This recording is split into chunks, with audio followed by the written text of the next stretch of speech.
station is activating the Houston Area Emergency Alert System at the request of the National Weather Service because of a severe thunderstorm warning in effect until 12:30 a.m.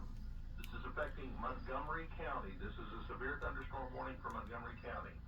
The station is activating the Houston Area Emergency Alert System at the request of the National Weather Service because of a severe thunderstorm warning for Montgomery County that expires at 12:30 a.m.